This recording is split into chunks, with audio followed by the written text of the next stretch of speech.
He was a Navy SEAL on leave, carrying the weight of a mission that cost him 3 brothers, his mother, and nearly his dog. But what if the one place he ran to escape the pain was hiding a secret that would force him to fight again? Seeking silence, he bought a forgotten $400 cabin buried in Michigan snow. He wanted no one. But one stormy night, a young woman knocked on his door, holding a box her father died to protect. And when his battle-scarred K9 walked straight to her without fear, he knew this cabin wasn't empty at all. Its walls were waiting for him. Snow fell soft as ash from a silent sky. Ethan Walker stepped out of the truck and let the cold bite deep. Over 6 feet tall, broad and battle-built, his sharp face carried the kind of tired nose sleep could fix. Stubble shadowed his jaw, dark hair clipped short, hazel eyes older than his 38 years. He had just led SEAL Team 4 through hell in Fallujah. Mission success. 3 teammates dead. Then, while he was still bleeding from that, his mother collapsed from a stroke back home. He never made it to her bedside. He never made it to her funeral. Regret cut deeper than any bullet. Beside him jumped Atlas, his 8-year-old German shepherd, tan and black, powerful, limping from shrapnel that should have killed him too. Atlas pressed against Ethan's leg, tail slow but steady. The Navy gave Ethan 18 months medical leave. He called it trying to learn how to breathe again. So he ran north, to the upper peninsula of Michigan, forests, frozen lakes, roads no one used. He found the cabin on a government auction. North Star Cabin. Old stone, green roof, misfiled as abandoned. $400. He pushed open the creaking door. Cold air rolled out like it had been waiting. Inside, bare wood, stone fireplace, frost on the windows. Perfect. Atlas limped in, sniffed once, curled up like he already belonged. Ethan set the only photo of his mother on the mantel, brushed the dust from her face, and whispered, "I'm sorry." Outside, snow thickened, the world went quiet, and for the first time in months something heavy inside his chest started to loosen. But here's the thing no one tells you. Sometimes the quiet you run to is just the calm before everything changes. Days later, snow still falling, Ethan was stacking wood when Atlas froze. Ears up. Tail still. A figure came through the white. A woman. Tall, brown coat, navy scarf, auburn hair escaping her beanie, green eyes careful but unafraid. She walked straight through the blizzard holding a small wooden box against her heart. Ethan stepped forward. "Can I help you?" She stopped a few feet away. "My name is Maddie Lane. I'm looking for whoever owns this cabin." "That's me." Ethan Walker. Relief flooded her face. Before he could say more, Atlas limped straight to her, pressed his head into her hand, and wagged once, slow, like he already knew her. Ethan stared. Atlas didn't do strangers. Not since the explosion. Maddie smiled, small and sad. "My dad used to train dogs. He always said a good dog remembers places better than people." Something in her voice cracked. Ethan stepped aside. "You better come in. It's freezing." Inside, fire crackling, she warmed her hands and never let go of that box. Ethan nodded at it. "You carried that the whole way." She took a breath. "It belonged to my father, Frank Lane. He worked here in the late 70s on a secret federal project. This cabin was part of it. After the project shut down, everything was supposed to disappear. But my dad never forgot. 3 days before he died, he gave me this box and said, 'Don't open it unless you find the cabin with the green roof.'" Ethan frowned. "How did he die?"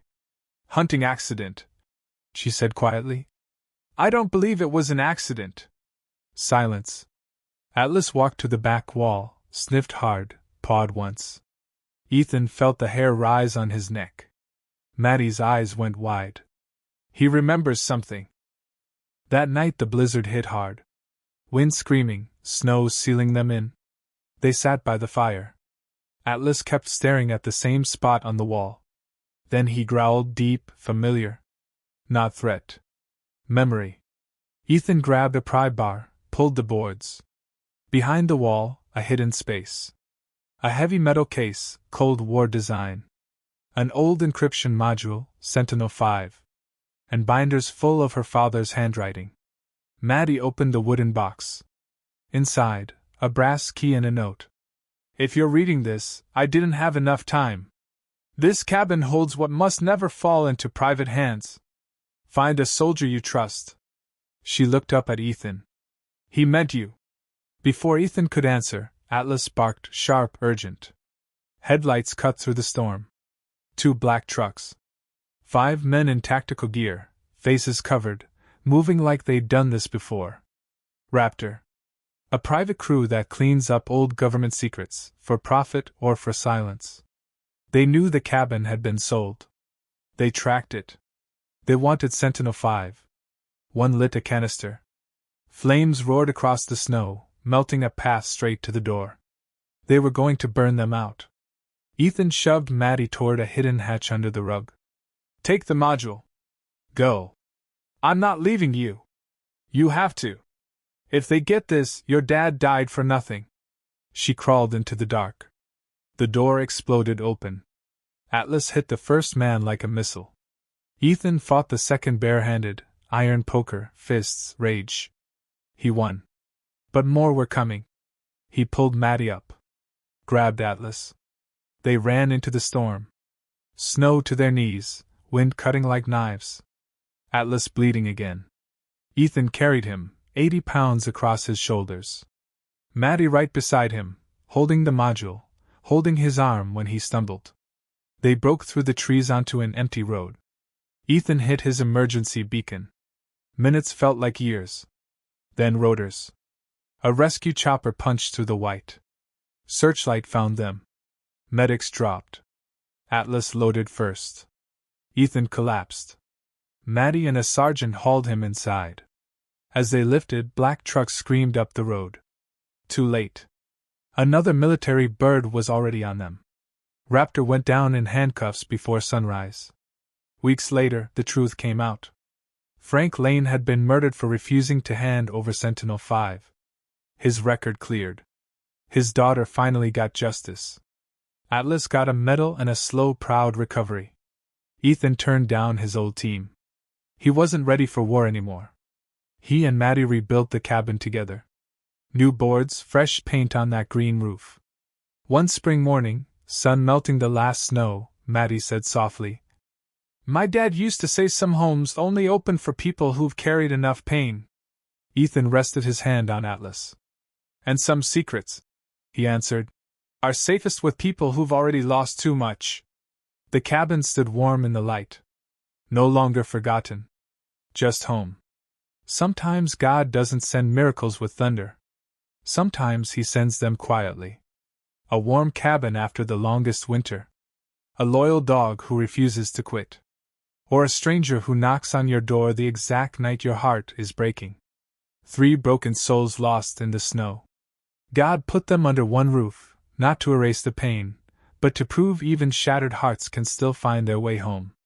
If this story moved you, share it with someone who needs hope today. Drop a comment, let us know where you're watching from, and subscribe so you never miss another story of faith, healing, and second chances. God bless you.